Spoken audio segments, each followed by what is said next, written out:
ঠিক আছে। ভন লাও এই ইন্টারপ্রিটেশনে কি আছে সেখানে আমি আমি একটু যদি কম্পেয়ার করে দেখি যে ব্র্যাগে কি ছিল। ব্র্যাগের মধ্যে ছিল কি যে এখানে idea idea of lattice plane ছিল, ল্যাটিস প্লেন মানে ব্র্যাক প্লেন ছিল, ব্র্যাক প্লেন, ব্র্যাক প্লেনের আইডিয়া এখানে কাজে লেগেছে। ঠিক আছে, এবং এখানে কিন্তু there is no Bragg plane, অর্থাৎ ল্যাটিস প্লেনের কোনো আইডিয়া নেই। ঠিক আছে, এখানে কি হতো না রিফ্লেকশন, রিফ্লেকশন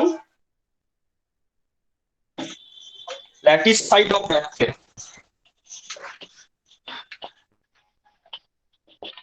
ঠিক আছে, এখানে আইডিয়া ছিল ব্যাক প্লেনের আইডিয়া ছিল, এবং ব্ল্যাক প্লেনের যেখানে যেখানে ল্যাটিস পয়েন্ট আছে সেখান থেকে রিফ্লেকশন হতো।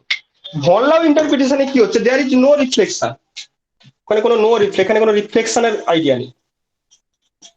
এখানে কি আছে, scattering from the lattice side, scattering from, ঠিক আছে, অর্থাৎ যেখানে যেখানে ল্যাটিস পয়েন্ট আছে সেখানে সেখানে বেসিস আছে, সেই বেসিস গুলো থেকে জাস্ট স্ক্যাটারিং হচ্ছে লাইট, এখানে ল্যাটিস প্লেনের কোনো আইডিয়া লাগবে। ঠিক আছে, তো ল্যাটিস প্লেনের যদি কোনো আইডিয়া না, মানে যদি রিফ্লেকশন লাগে তাহলে রিফ্লেকশন হয় কোথা থেকে, কোনো একটা প্লেন থেকে, যেটাকে আমরা রিফ্লেকশন প্লেন বলে থাকি বা রিফ্লেক্টর বলে থাকি। ঠিক আছে, তো যেখানে যেহেতু কোনো ব্র্যাক, এখানে যেহেতু কোনো রিফ্লেকশন হচ্ছে না, এখানে কোনো ব্র্যাক প্লেনেরও কিন্তু দরকার, there is no need of any idea about Bragg plane, এখানে ব্র্যাক প্লেনের কোনো আইডিয়া নেই, এখানে কি আছে অনলি স্ক্যাটারিং। ঠিক আছে, কি করে ল্যাটিস প্লেন, যদি তোর মিরর থাকে তাহলে রিফ্লেকশন হবে, যদি কোনো একটা পয়েন্ট আছে এখানে, পয়েন্টের থেকে যদি লাইট দিই তাহলে কি রিফ্লেকশন হবে, রিফ্লেকশনের জন্য তো একটা রিফ্লেক্টর লাগবে, তার উপর অভিলম্ব দরকার, তারপর সেখান থেকে মানে তোকে লজ অফ রিফ্লেকশন, প্লেন কি করে আছে, আমি তো এখানে এরকম ল্যাটিস পয়েন্ট গুলো ছিল সেগুলোকে প্লেন ধরে নিয়েছিলাম। ঠিক আছে, যেমন একটা খাঁচার মধ্যে যেরকম থাকে আর কি, আমরা ওই খাঁচা আমি ধরে নিচ্ছি প্লেন আছে, প্লেনের আইডিয়াটা ব্র্যাগ ইন্ট্রোডিউস করেছিলেন। হ্যাঁ, না না সেটা তো ল্যাটিস, সেটা প্লেন কি করে হতে পারে, ধর একটা এরকম রিজিড জিনিস আছে, একটা রিজিড জিনিস আছে, এবার এটা সলিড, একে যে আমি প্লেন নিয়ে প্লেন হিসাবে ভাববো তার কি মানে আছে, এখানে যে কয়েকটা প্লেন পরপর থাকবে তার তো মানে নেই, বা প্লেন যে এরকম এরকম ওই ল্যাটিস পয়েন্ট যোগ করেই যে প্লেন হবে তার তো কোনো মানে নেই। এটা আসলে আইডিয়া, একটা different idea of BRAC, BRAC বলেছিলেন যে ওই ল্যাটিস পয়েন্ট গুলোকে আমি লোকাস করে আমি একটা ব্র্যাক প্লেন জেনারেট করতে পারি, যখন লাইট পাঠাচ্ছি অ্যাজ ইফ তারা ওই ব্র্যাক প্লেন থেকে রিফ্লেক্টেড হচ্ছে, রিফ্লেক্টেড হতে গেলে প্লেন দরকার, প্লেন ছাড়া তো আমরা রিফ্লেকশন পাবো না। ঠিক আছে, কিন্তু ভনলা বলেন যে কোনো ব্র্যাক প্লেন টেন নেই, লাইট যাচ্ছে যেখানে যেখানে ল্যাটিস পয়েন্ট আছে সেখান থেকে স্ক্যাটার হয়ে যায়, যেমন ওই অ্যাটমসফিয়ারে হয়, লাইট আসছে যেখানে যেখানে ধুলোকণা আছে ধুলোকণা থেকে স্ক্যাটার হয়ে যাচ্ছে, এখানেও ব্যাপারটা এক। ঠিক আছে, তো ভনলা বললেন কি যে এখানে there is no idea of reflection from black plane, there is only scattering from lattice, এখানে ল্যাটিস প্লেন বা ব্ল্যাক প্লেনের কোনো দরকার নেই, শুধুমাত্র ল্যাটিস সাইড, মানে যেখানে যেখানে ল্যাটিস সাইড আছে ল্যাটিস পয়েন্ট যেগুলো আছে সেখান থেকে স্ক্যাটারিং হবে। তো সেক্ষেত্রে আমরা যে কোনো দুটো স্ক্যাটারিং, যে কোনো দুটো পার্টিকেল ধরতে পারি বা যে কোনো দুটো ল্যাটিস পয়েন্ট দেখতে পারি, সাপোজ এরকম একটা ল্যাটিস পয়েন্ট আর এরকম একটা ল্যাটিস পয়েন্ট, মানে পুরো ল্যাটিসের মধ্যে আমি দুটো ল্যাটিস পয়েন্টকে কনসিডার করি। ঠিক আছে, তো এরকম যদি এরকম ভাবে কিছু একটা লাইট আসলো এভাবে, তারা কি হচ্ছে সাপোজ স্ক্যাটার হয়ে যাচ্ছে, স্ক্যাটার হয়ে যাচ্ছে।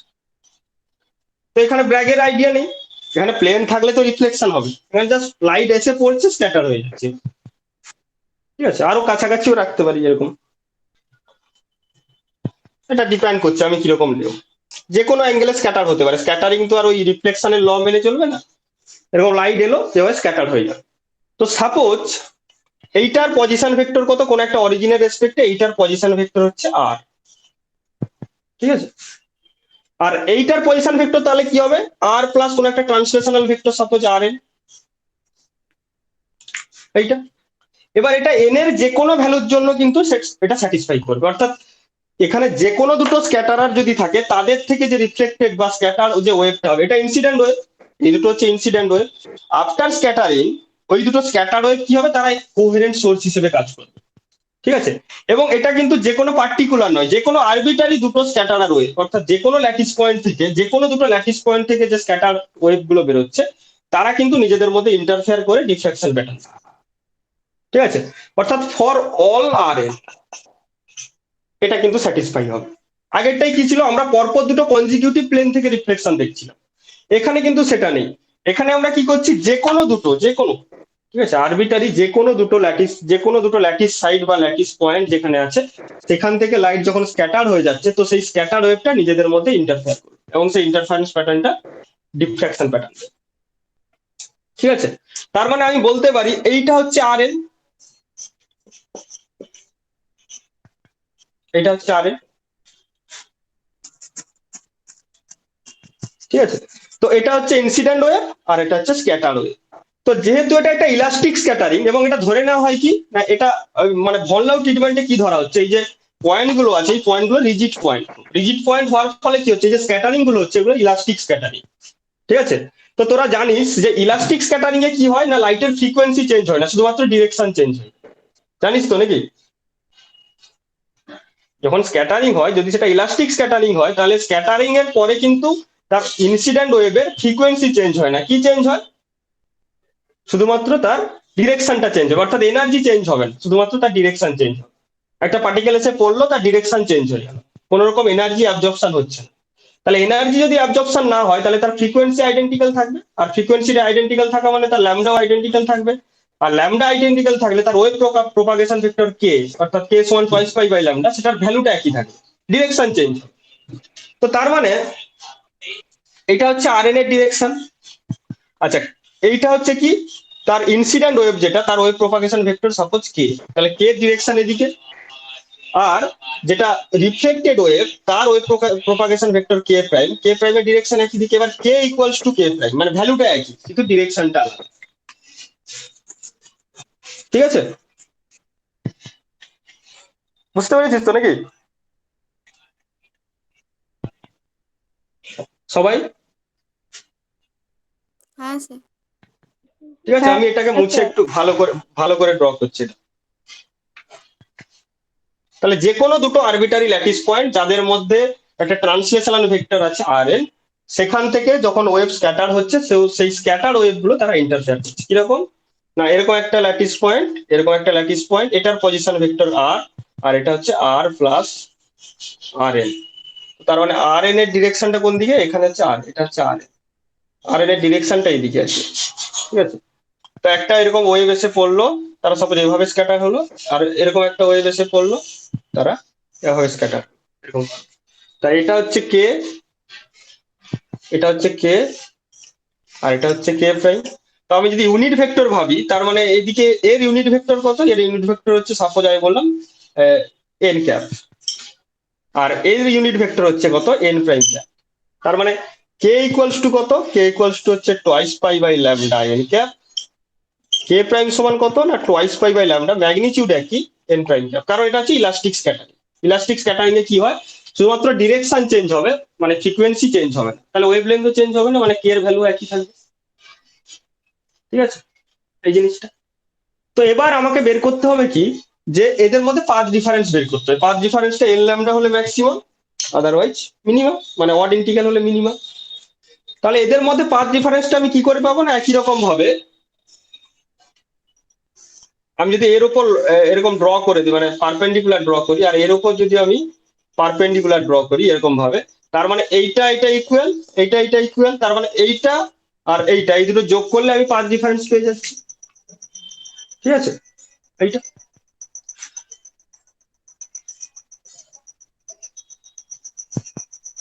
আচ্ছা, তো আমি যদি বলি এই অ্যাঙ্গেলটা হচ্ছে থিটা 1 আর এই অ্যাঙ্গেলটা হচ্ছে থিটা 2, কোনটা, এটা থিটা 1 আর এটা থিটা 2, তাহলে পাথ ডিফারেন্স আমরা কি পাবো, এর এই ভ্যালুটা কত, আর এন, এই ভ্যালুটা হচ্ছে আর এন। তো এটা হচ্ছে যদি এ হয়, তাহলে এটা অতিভুজ আর এটা ভূমি। তো তার মানে এইটার পাথ ডিফারেন্স কত, তাহলে টোটাল যে পাথ ডিফারেন্স ডেল্টা, ডেল্টা সমান কত, এইটা সমান কত না, এটা সমান কত হচ্ছে না, আর এন কস থিটা 1 প্লাস এটার কত হচ্ছে আর এন কস থিটা 2, তাই তো নাকি? হ্যাঁ স্যার। তাহলে টোটাল পাথ ডিফারেন্স হচ্ছে এটা প্লাস এটা, এইটা প্লাস এইটা। তো এটা সমান হচ্ছে আর এন কস থিটা 1, এটা হচ্ছে আর এন কস থিটা 2, দুটো অ্যাড করলে আমি পাথ ডিফারেন্স পেয়ে যাচ্ছি। এবারে আমাকে যেটা ক্যালকুলেট করতে হবে, আমি আমি যদি বলি যে Rn ডট n ক্যাপ, তাহলে কত হচ্ছে? তো Rn এর ডিরেকশন কোন দিকে? এই দিকে। এন ক্যাপের ডিরেকশন কোন দিকে? এই দিকে। তার মানে এটা যদি θ1 হয়, এটা θ1, তার মানে এটাকে আমরা বলতে পারি কত, Rn n ক্যাপের ভ্যালু কত, 1 ইউনিট ভেক্টর ইন্টু cos θ1। ঠিক আছে, এবার যদি বলি যে Rn dot n prime cap, সেটা কত হচ্ছে? Rn এর ডিরেকশন এদিকে, আর n প্রাইমের ডিরেকশন কোন দিকে? n প্রাইমের ডিরেকশন এদিকে। ঠিক আছে, তো এখন এটা যদি θ2 হয়, কোনটা? এইটা যদি θ2 হয়, তার মানে এই অ্যাঙ্গেলটা কত হবে? তাদের মানে এটা যদি θ2 হয়, তার মানে Rn আর n ক্যাপ আমি ড্র করছি, এটা হচ্ছে n ক্যাপ আর এটা হচ্ছে Rn, মানে এদের মধ্যেকার অ্যাঙ্গেল হচ্ছে এইটা। তো এই অ্যাঙ্গেলটা θ2, তার মানে এইটা কত হবে? এইটুকুটা কত হবে? 180 ডিগ্রি মাইনাস θ2। তার মানে এটা অ্যাকচুয়ালি কত হবে? Rn into 1 cos 180 degree minus θ2। ঠিক আছে, কি বুঝতে পারছিস এটা? আরে এটা যদি θ2 হয়, তার এদের মধ্যে অ্যাঙ্গেলটা কত? 180 ডিগ্রি মাইনাস θ2। তার মানে n প্রাইম আর Rn এদের মধ্যেকার অ্যাঙ্গেল হচ্ছে 180 degree minus θ2। So Rn dot n prime cap equal to Rn cos 180 degree minus θ2, মানে মাইনাস Rn cos θ2। তো তার মানে এখানে যদি বসিয়ে দিই, Rn cos θ1 এর জায়গায় আমি বসাতে পারি কত, Rn ডট n ক্যাপ, আর এটার জায়গায় বসাতে পারি minus Rn dot n prime cap. এইটা ঠিক আছে। তো এবারে আমি এটা মুছে দিচ্ছি, এগুলো আর এখন দরকার নেই, আমি এই পিকচারটাকেও মুছে দিচ্ছি।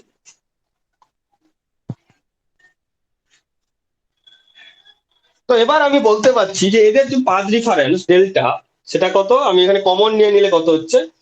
Rn dot n minus n prime cap. এইটা এবারে আমি কি করছি, দুদিকে টোয়াইস পাই বাই ল্যামডা গুণ করছি। ঠিক আছে, তার মানে এদের মধ্যে পাথ রিফারেন্স কত? এইটা। তো এবারে আমি ম্যাক্সিমাম কন্ডিশন কি? ঠিক আছে, এটা ইন্টারফারেন্স ম্যাক্সিমা বা ডিফ্রাকশন ম্যাক্সিমা কখন পাবো? যদি এদের মধ্যে পাথ ডিফারেন্স এন ল্যামডা হয়। তার মানে ম্যাক্সিমার কন্ডিশন হচ্ছে that is equal two N lambda. N মানে আমি সাপোজ আমি অন্য কিছু নাম দিলাম পি ল্যামডা, কারণ এনটা এখানে আছে, তো এটা ইকুয়াল টু পি ল্যামডা। তো এবারে আমি দুদিকে টোয়াইস পাই বাই ল্যামডা গুণ করছি, তার মানে অ্যাকচুয়ালি কত হচ্ছে? R n dot twice pi by lambda n cap minus twice pi by lambda n prime cap, that is equal to কত? P into twice pi. ঠিক আছে, এইটা। তো অ্যাকচুয়ালি তাহলে এখান থেকে কি পাচ্ছি? আর এন ডট, এটা আমার কি, কে মাইনাস, এটা হচ্ছে k, k minus k prime, that is equal to p into twice pi. এইটা, এটা তো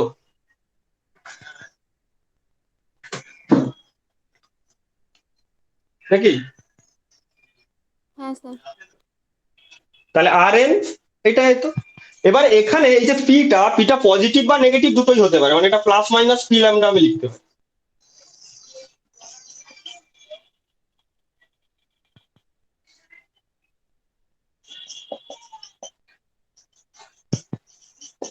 ঠিক আছে, প্লাস মাইনাস আমি সবই লিখতে পারি, কারণ এখানে মাইনাস এর ল্যামডা হলে ওটা স্যাটিসফাই করবে, প্লাস এর মানে মাইনাস পি ল্যামডা হলেও স্যাটিসফাই করবে, প্লাস পি ল্যামডা হলেও কিন্তু maximum.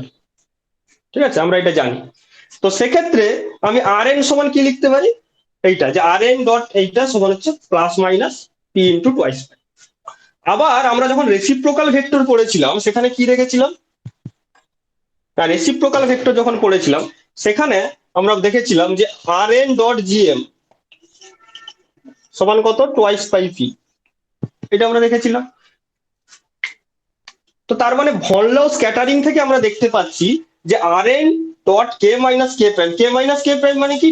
Change in wave propagation vector, wave propagation ভেক্টরের যে চেঞ্জ ডেল্টা কে, এটাকে আমরা বলতে পারি কে প্রাইম মাইনাস কে যদি করে দিই, কারণ এখানে মাইনাস আছে, তো মাইনাসটা এদিকে নিয়ে নিলে অ্যাকচুয়ালি অ্যাকচুয়ালি কে প্রাইম মাইনাস কে পাবো, মানে ডেল্টা কে। তাহলে অ্যাকচুয়ালি দুটো কম্পেয়ার করে আমরা যেটা দেখতে পাচ্ছি যে k prime minus k that is equal to g. G মানে হচ্ছে কি? Reciprocal vector. এবং এটা কিন্তু for all n and m, সমস্ত for all n and m এটা স্যাটিসফাই করবে, কারণ যে কোনো দুটো ল্যাটিস পয়েন্ট, তাদের থেকে যে ওয়েভ গুলো স্ক্যাটার হচ্ছে তারা কিন্তু ইন্টারফারেন্স প্যাটার্ন। ঠিক আছে, তো তাহলে সেখান থেকে আমরা যেটা পেলাম যে k prime minus k that is equal to g, তাই তো? জিটা হচ্ছে রেসিপ্রোকাল ভেক্টর, আর এটা হচ্ছে কে মাইনাস কে প্রাইম মানে change in wave propagation vector. তার change in wave propagation vector আর রেসিপ্রোকাল ভেক্টরের মধ্যে একটা রিলেশন আমরা পেয়ে গেলাম। ঠিক আছে, আচ্ছা এবারে আমি দুদিকে কি করছি, জি ডট জি করছি, মানে জি ডট জি সমান কত হবে, তাহলে কে প্রাইম মাইনাস কে ডট কে প্রাইম মাইনাস কে। তো তার মানে এখান থেকে আমরা কি পাচ্ছি, যে এটা না করে একটু অন্যরকম করছি, কিরকম, তাহলে এখান থেকে আমরা দেখছি কি যে কে প্রাইম সমান কত হচ্ছে, কে প্লাস জি, তাই তো? কে প্রাইম সমান কে প্লাস জি। তো দুদিকে আমি স্কোয়ার করছি, মানে তাহলে কি পাচ্ছি, কে প্রাইম এর square equal to k square plus g square plus two k dot g, এইটা। এবার কে স্কোয়ার আর কে প্রাইম স্কোয়ার দুটো ভ্যালু একই, এইটা। তো তার মানে actually g square equal to কত, minus twice k dot g, এইটা। তো অ্যাকচুয়ালি তাহলে কি পাচ্ছি না, k dot g equals to minus g square by two. তাহলে একটা জি যদি আমি ভাগ করে দিই তাহলে অ্যাকচুয়ালি কি পাবো, যে k dot g cap that is equal to minus g by two, এইটা। অ্যাকচুয়ালি এটাকে আমরা প্লাস মাইনাস জি করতে পারি, তার কারণ এখানে কে প্রাইম মাইনাস কে কে যেমন আমরা জি নিই, কে মাইনাস কে প্রাইম কেও জি নিতে পারি, কারণ প্লাস মাইনাস আমরা ধরেছিলাম যে কোনো ডিফারেন্স আর কি, difference of that is equal to g. তো সেটা যদি করি, আমি দুটোই করে দেখাচ্ছি, কে প্রাইম মাইনাস কে কে জি ধরে হবে, কে মাইনাস কে প্রাইম কে জি ধরে হবে। তো তার মানে যদি আমরা ধরি যে k minus k prime that is equal to যদি জি হয়, তার মানে অ্যাকচুয়ালি কত হচ্ছে, কে সমান কে প্রাইম সমান কত হচ্ছে না, কে মাইনাস জি। তো তাহলে k k prime square equal to k square plus g square minus twice k dot g. তাহলে k square k prime square কেটে যাবে, তার মানে অ্যাকচুয়ালি জি স্কোয়ার সমান কত হচ্ছে, টোয়াইস কে ডট জি। তো তার মানে জি বাই টু ইকুয়ালস টু কত, কে ডট জি ক্যাপ, তাই তো? এটা তো নাকি, তাই তো, যে k dot g equal to g by two, এটা একটা।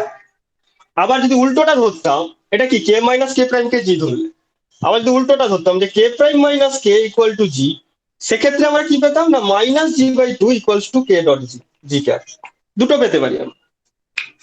তো এই যে দুটো ইকুয়েশন, এটাকে বলে ভন লাউ ইকুয়েশন, এগুলোকে বলা হয় ভন লাউ ইকুয়েশন।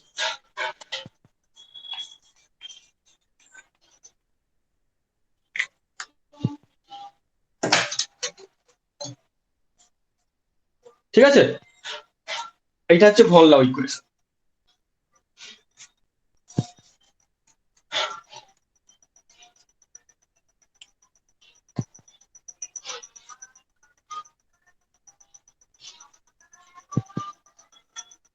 বোঝা গেছে তো?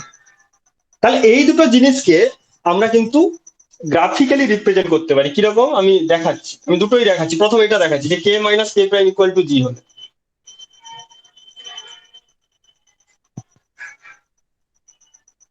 কি দেখলাম, যে k minus k prime equal to g, আর হচ্ছে কত, k dot g cap equal to g by two, এটা।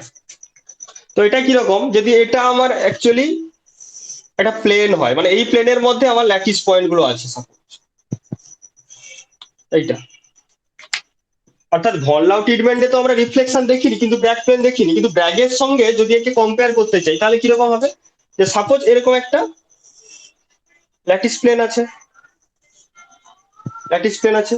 তো এরকম কি হচ্ছে না, আহ, এরকম ভাবে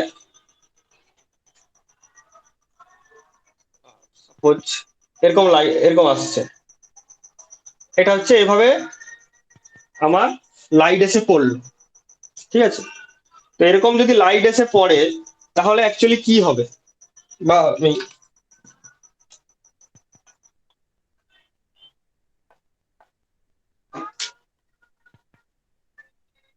মানে এরকম সাপোজ লাইট এসে পড়লো, এই ডাকাটা খুব মুশকিল হচ্ছে এই জায়গায়।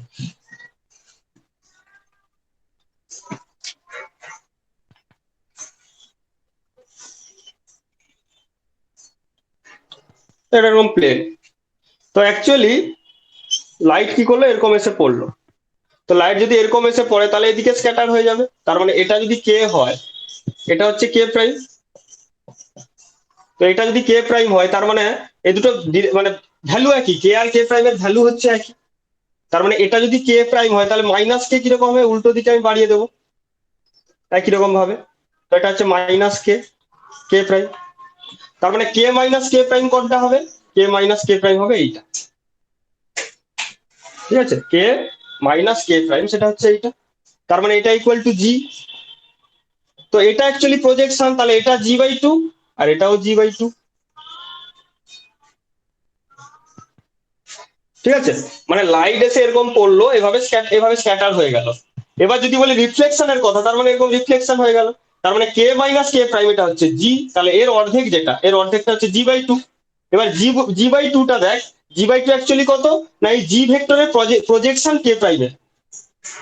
ঠিক আছে, জি ভেক্টরের প্রজেকশন এই কে প্রাইম বরাবর, জি ভেক্টরের প্রজেকশন সরি কে ভেক্টরের জি প্রাইম বরাবর প্রজেকশন, এটা জি ভেক্টর।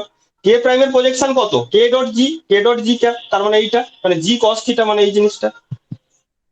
এটা যদি থিটা হয়, এটা অ্যাকচুয়ালি কত কে, তাহলে কে কস থিটা, তাহলে কে কস থিটা মানে হচ্ছে কে ডট জি টা।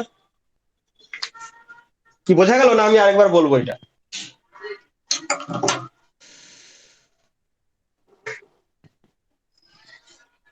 আমি বলছি ভনলাও যে কন্ডিশন, সেটা এই দুটো কন্ডিশন পেল, যে k minus k prime equal to g আর k dot g equal to জি/2। তো আমরা জানি কি, আমরা পড়েছিলাম যে যখন আমরা রেসিপ্রোকাল স্পেস পড়েছিলাম সেখানে বলছিলাম কি, কোনো একটা প্লেন যদি তার Miller index h k l হয়, তার মানে তার reciprocal vector h capital A plus k capital B plus l capital C that will be perpendicular to that plane. Direct lattice vector কিন্তু পারপেন্ডিকুলার হবে না, কে পারপেন্ডিকুলার হবে না, রেসিপ্রোকাল ভেক্টরটা। রেসিপ্রোকাল ভেক্টরটা একটা প্লেনের পারপেন্ডিকুলার হবে। তো সেটা কিন্তু এই ভন লাও কন্ডিশন থেকে আমরা দেখতে পাচ্ছি কিরকম, না আমার যদি এরকম একটা ল্যাটিস প্লেন হয়, সাপোজ এরকম একটা ল্যাটিস প্লেন, ঠিক আছে, তো তাহলে অ্যাকচুয়ালি কি এরকম সাপোজ এসে পড়লো,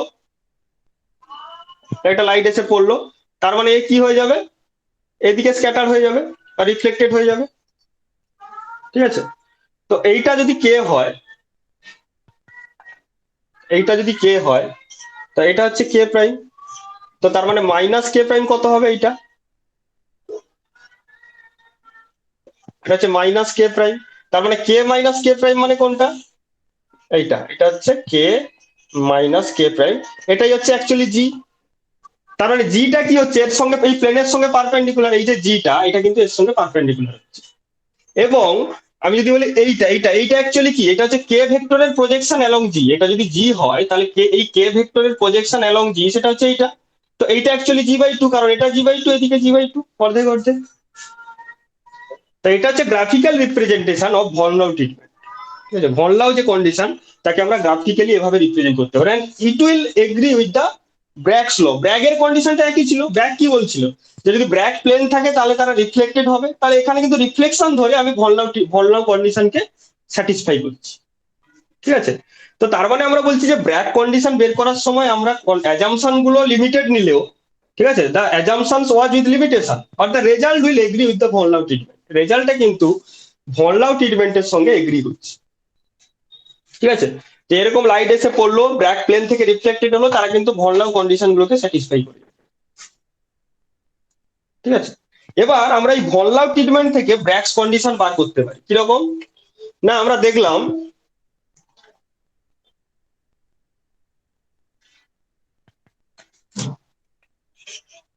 কে minus k prime dot r n equal to কত, টোয়াইস পাই পি। এটা আমরা দেখলাম, তাই তো। ঠিক আছে, k minus k prime into এটা সমান এটা দেখলাম। এবারে এরকম যদি হয় যে এরকম একটা জায়গা থেকে পড়লো এভাবে রিফ্লেক্টেড হলো, তাহলে এটা অ্যাকচুয়ালি কে আর এটা হচ্ছে কে প্রাইম। তার মানে কে মাইনাস কে প্রাইম মানে কত, এটা এটা হচ্ছে মাইনাস কে প্রাইম। তার মানে কে মাইনাস কে প্রাইম মানে হচ্ছে এইটা, এই জিনিসটা। তার মানে এই অ্যাঙ্গেলটা যদি থিটা হয়, এই অ্যাঙ্গেলটা যদি থিটা হয়, তার মানে এটা কত হবে, এটা হবে কে সাইন থিটা, আর এটাও কে সাইন থিটা। তার মানে k minus k prime actually কত, না 2k সাইন থিটা।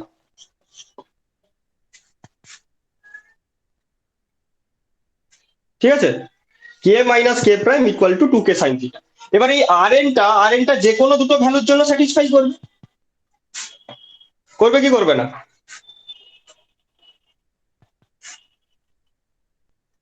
হ্যালো, আমি বলছি আর এন এর যে কোনো ভ্যালু এই কন্ডিশনকে স্যাটিসফাই করবে। তার মানে দুটো প্লেনের মধ্যে যে ইন্টার প্ল্যানার স্পেসিং এটাও অ্যাকচুয়ালি আর এন এর একটা ভ্যালু, করবে তো। তো তার মানে আমি এই জায়গায় এই আর এন এর জায়গায় আমরা এন ডি বসাতে পারি, ডি হচ্ছে ইন্টার প্ল্যানার স্পেসিং, তার মানে 2k sine theta equal two into N D equal to twice pi P.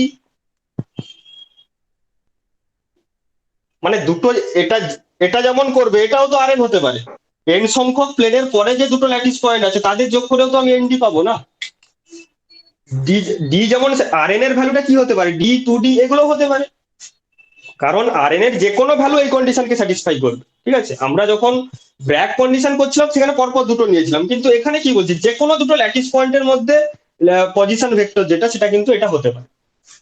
তো সেক্ষেত্রে আমরা এখানে আর এন এর জায়গায় এনডিও নিতে পারি, কারণ এনডিও একটা আর এন, কারণ এনডিটা হচ্ছে যে কোনো দুটো ল্যাটিস পয়েন্টের মধ্যে ডিফারেন্স। তো সেক্ষেত্রে ল্যামডা কে সমান কত, টোয়াইস পাই বাই ল্যামডা, তার মানে twice pi by lambda into sine theta into n d সমান হচ্ছে টোয়াইস পাই পি। তাহলে টোয়াইস পাই কেটে যাচ্ছে। তো তার মানে 2d sine theta equals to কত, p by n into lambda. আর এই পি বাই এন কে এটা হয়ে যাবে কি, এটা অ্যানাদার একটা ইন্টিজার, সেটা হচ্ছে এম, এইটা। বা এটাকে অনেক যদি আমরা এম না ধরতাম, এখানে যদি এন নাও ধরতাম, আমি পরপর দুটো কনজিকিউটিভ যদি ধরি তাহলে এন হবে, তাহলে পি ল্যামডা আসবে। তাহলে 2d sine theta equal to p lambda. তার মানে এটা তোদের পরীক্ষায় দেয় যে how to derive Bragg's condition from von Laue condition, von Laue condition থেকে কিভাবে আমরা ব্র্যাক কন্ডিশন পাবো। তো এটা হচ্ছে ভন লাও কন্ডিশন, এখান থেকে আমরা ব্র্যাক কন্ডিশন পেয়ে যাই।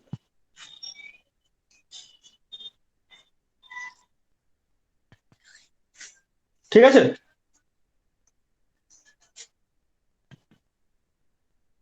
তো এই হচ্ছে ব্যাপার।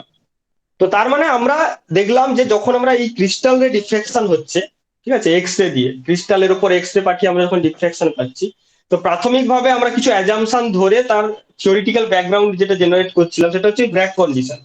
ব্যাক কন্ডিশন ছিল 2d sine theta equal two N lambda, কিন্তু এর কিছু লিমিটেশন ছিল।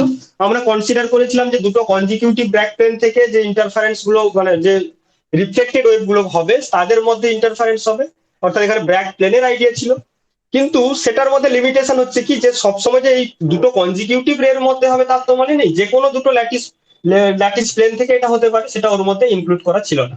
তো তাই জন্য আমরা ফার্দার একটা অ্যাজাম্পশন ধরলাম, সেটা হচ্ছে এটা হচ্ছে ভন লাউ কন্ডিশন। ভন লাউ বলেন যে অ্যাকচুয়ালি এখানে আমরা রিফ্লেকশনই ধরবো না, যে কোনো দুটো ল্যাটিস সাইড থেকে, যে কোনো আরবিটারি দুটো ল্যাটিস সাইড থেকে যখন ওয়েভ স্ক্যাটার হবে সেই স্ক্যাটার ওয়েভ গুলো নিজেদের মধ্যে ইন্টারফেয়ার করবে। তো তার যে ইন্টারফারেন্স প্যাটার্ন সেটাই অ্যাকচুয়ালি ব্র্যাক প্যাটার্ন হিসেবে আমরা দেখবো। কিন্তু যেটা দেখা গেল তার রেজাল্টটা কিন্তু ব্র্যাক যে রেজাল্ট তার সঙ্গে একই হয়ে, অ্যাজাম্পশনটাকে আমরা একটু মডিফাই করলেও, অর্থাৎ রিফ্লেকশনের জায়গায় আরবিটারি স্ক্যাটারিং ধরলেও রেজাল্টটা কিন্তু একই এলো। ঠিক আছে, এবং সেক্ষেত্রে আমরা দুটোকে একই সঙ্গে করেসপন্ডেন্স দেখাতে পারলাম যে আমার ব্র্যাকস ল কন্ডিশন ভন লাউ কন্ডিশনের সঙ্গে করেসপন্ড করে। ঠিক আছে, আচ্ছা আজকে এই অবধি থাক, পরের ক্লাসে আমরা জিওমেট্রিক্যাল স্ট্রাকচার ফ্যাক্টর আর অ্যাটমিক ফর্ম ফ্যাক্টর দেখব, দিলে এই কন্ডিশন গুলো তার উপর অ্যাপ্লাই করবো, দিলে শেষ হয়ে যাবে, আর একটা ক্লাস লাগবে। আচ্ছা, তোদের কোনো কোশ্চেন থাকলে বলতে পারি এই শেষের দিকটাতে, বিশেষ করে যদি না বুঝতে পারি যে কেউ কোশ্চেন করতে হয়েছে।